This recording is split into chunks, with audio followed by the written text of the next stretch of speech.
յուրաքանչյուր աշխատանք այն ես հոգով եմ ներկայացնում, պատկերացնում, հետո ցույց տալիս, դա ընդհանրապես շատ դժվար է, թե դա իմ մենախոսությունն է հայրենիքիս հետ եւ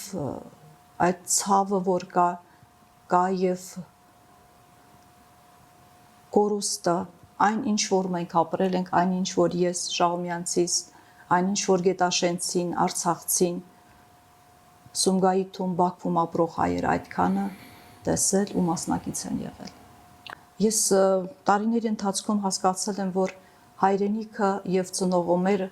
կյանքում ընդունում եք, կարծես թե այդպես էլ պիտի լինի, բայց որ ցավոք սրտի կորցնում ենք,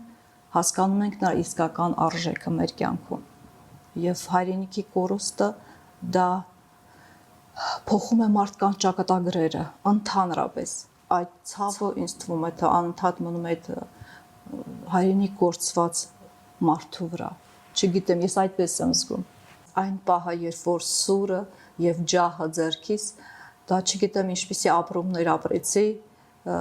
եւ այդ ապրումները ինձ թվում է կմնա մինչեւ կյանքի վերջը, շատ խորհրդանիշ էր ինձ համար,